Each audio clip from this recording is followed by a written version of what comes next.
saying is let's just chat before we record it so that... It's all recording. I'll just cut it. It's just going to be on. My name is Yoseph Mamo. So I'm trained as an internal medicine, and my first assignment after a postgraduate or a specialty training was in Jimma. So I have been working on common problems in my country, which is of course infectious disease, as well as in my career I have found out that non-communicable disease, which were supposed to be not that much in rural part of our country, I found out that they are a very big problem even in the rural parts. Maybe we were not able to see their prevalence because non-communicable diseases are silent, people are asymptomatic until the final stage, and maybe the rural people simply died before they came to us. But with opening of hospitals in rural areas and with assignment of more better trained health professionals, we really found out that these diseases really are not as rare as we used to think in the past. But with time also, over the last 25 years, me as a physician, I have seen more and more cases of complications of NCDs in our hospitals. People coming with stroke, heart attack, renal failure, blindness as a result of this non-communicable disease.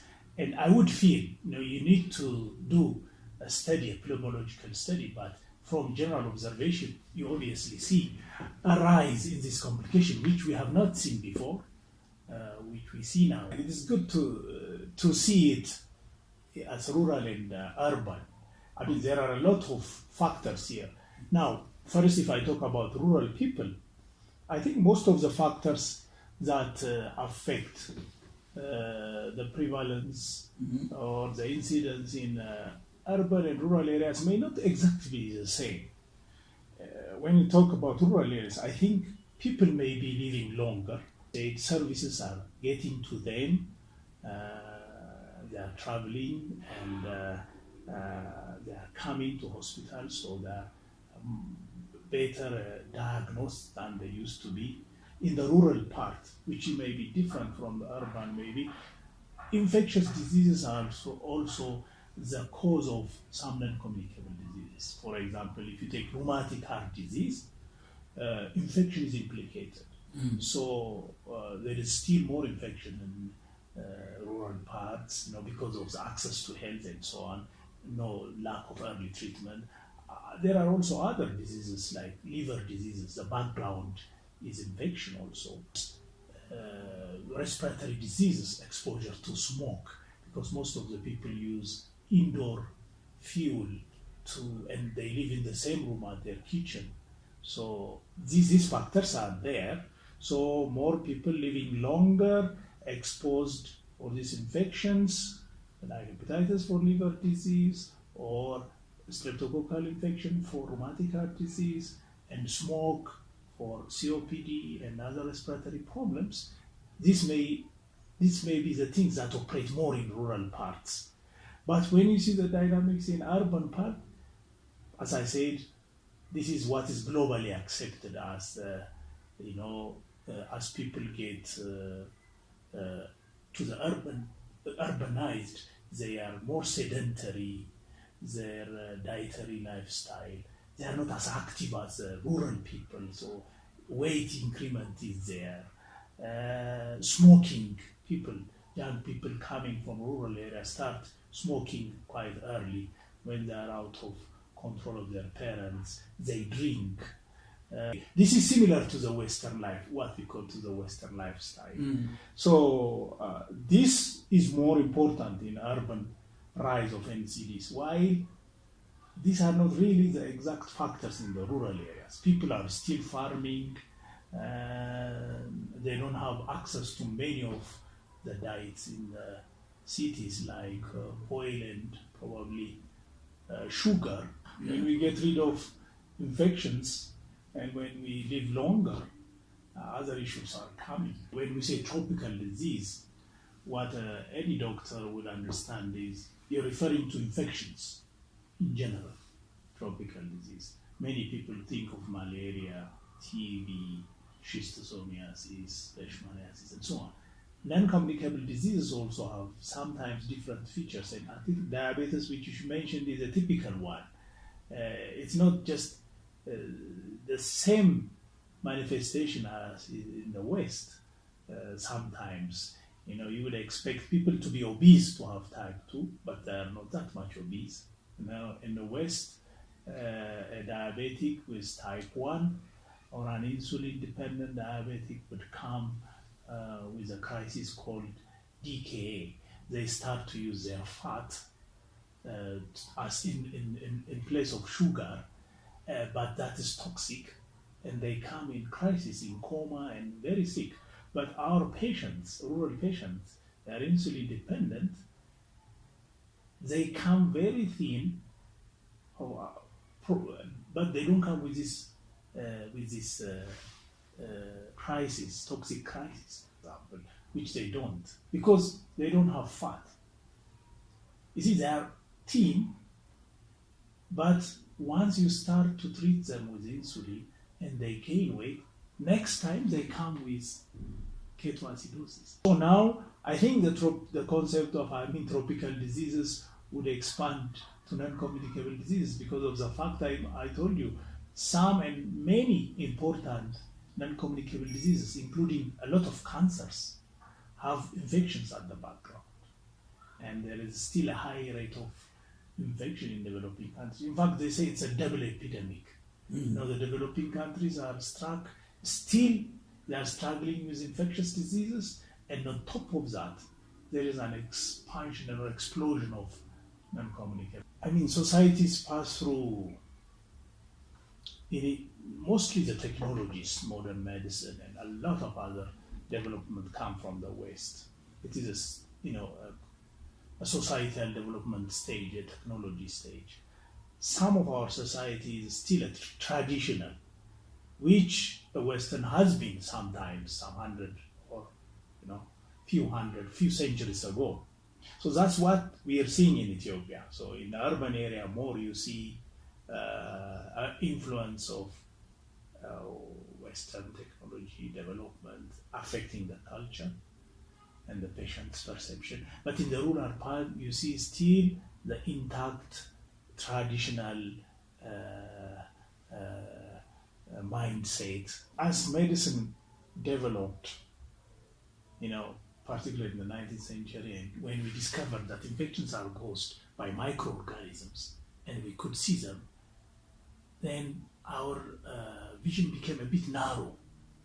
Then we focused on the cause, which we thought all the trouble is this malaria, get eradicated, attack it. So our focus sometimes even shifted from the patient to the cause and dealing with and killing that, and somehow the patient became inanimate in the process. People forgot to look at the patient's eyes. Of course, there is always this good physician of the early 90s who still maintain the textbooks. We quote them, but do we really practice it when the patient comes? We don't realize the patient assesses us. As he comes into the room, we are assessing him, but we forgot that he is also an intelligent being assessing us. So with modern medicine, you become more technical, you focus more on the problem, on the body. Sometimes you forget the psychological aspects, the social aspects, and the spiritual aspects. You neglect them more or less. But of course, there are still good physicians, gifted physicians who really, maintain that. So the patients, how do they understand it now? I want to make a dichotomy for rural and urban patient. A rural patient would have a lot of ideas in his mind. spiritual things is one of the things that he has.